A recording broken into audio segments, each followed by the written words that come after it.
Folklórny súbor Háj z Rimavskej Soboty oslavuje v tomto roku 40. výročie svojho založenia. Pri tejto príležitosti sa predstavil slávnostným galaprogramom. Súbor je kultúrnym telesom zastrešujúcim nadšencov ľudového tanca, spevu a zvykoslovia. Vznikol v Rimavskej Sobote v roku 1975. V súčasnosti pracuje súbor pri Centre voľného času Relax v Rimavskej Sobote a od roku 2003 ho vedú manželia Andrea a Peter Hásovci.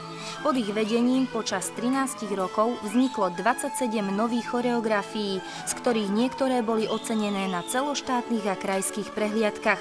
Vo svojej práci razia cestu javiskového stvárnenia pôvodného autentického folklóru.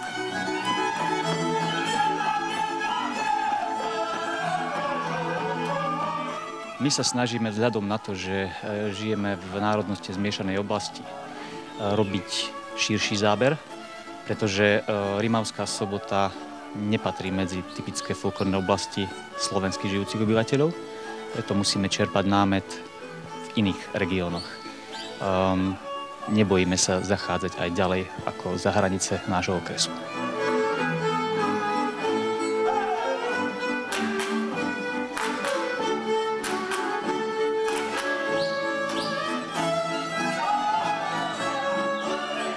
V našom súbore je zažité pracovať s externistami, vzhľadom na to, že my ako vedúci súboru a naši pedagógovia si netrúfame na tú špičkovú slovenskú kvalitu, nebojíme sa ju do súboru prizvať a pracovať s ňou.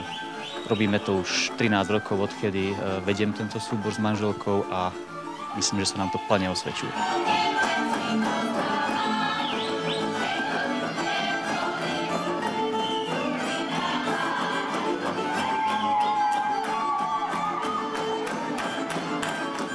Hájk je súbor, ktorý vznikol pred 5 rokmi, Hájček len v septembri. To znamená, to sú naše budúce nádeje, do ktorých vkladáme vlastne našu budúcnosť. Predpokladáme, že o pár rokov nám vyrastú a pomôžu pri ďalšom výročí.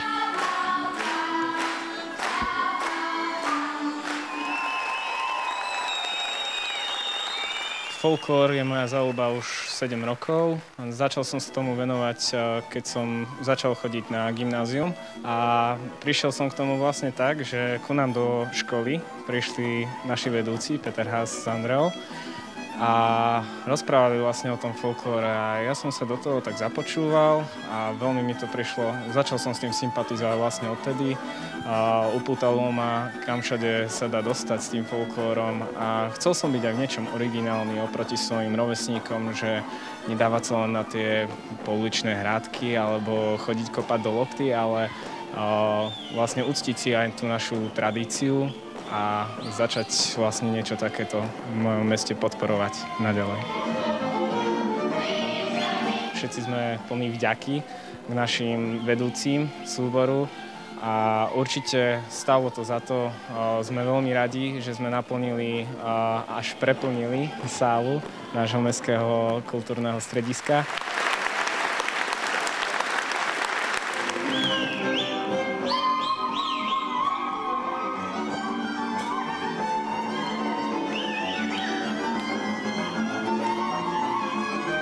Dnešný večer sme pripravovali v podstate už od minulého leta, kedy sme dávali dokopy všetky choreografie, dokončovalo sa to, spolupracovali sme s rôznymi pedagógmi a vlastne to vyústilo až do dneška.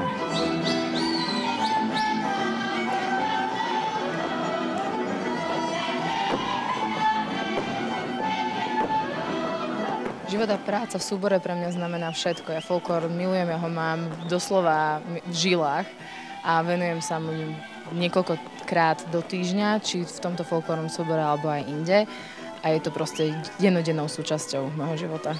Tým, že je to niečo naše, slovenské, ktoré si nadovšetko vážim, že máme taký folklór, aký máme a môžeme byť na to hrdí.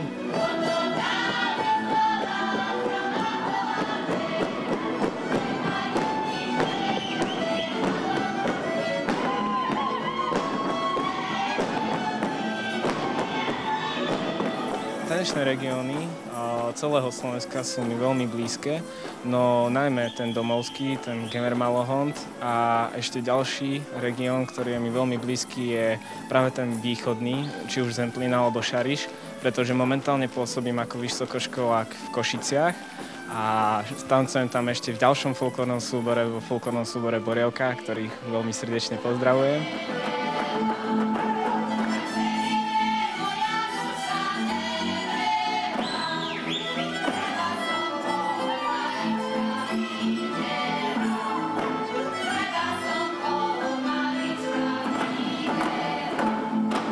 Veľký háj sme my, ľudia, ktorí sú tu už väčšinou 10 a viac rokov, ktorí s hájom žijú, ktorých, ako to bolo v biltene napísané, folklór je životným štýlom a háj rodinou. To je pravda.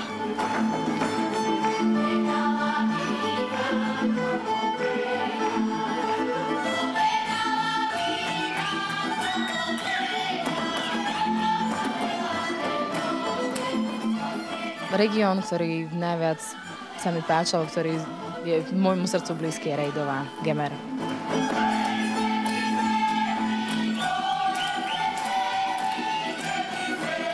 Gemer je to náš rodný kraj, aj keď sa volá Gemer Malohont. My si vážime tunajšiu kultúru a snažíme sa ju pestovať tak, aby bola živá a aby oslovovala neustále našich divákov. Zakladateľmi a celé štvrťstoročie vedúcimi súboru boli Viera a Gabriel Pavelikovci. Základnou ideou ich snaženia bolo zachovanie tradičného ľudového prejavu v jeho tanečno-hudobných podobách. Upriamili sa predovšetkým na rodný región Gemer Malohont, konkrétne na obce Klenovec, Kokava nad Rimavicou a ich blízke okolie.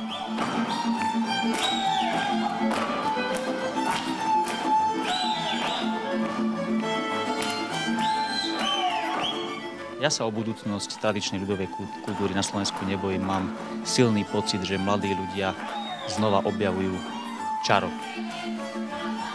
tanca, spevu a ľudových nástrojov. Aj v našom, bohužiaľ, tradične nie najsilnejšom folklórnom regióne tie trendy nie sú zlé. Takže ja sa z toho teším a fandím všetkým, ktorí sa toho chytia.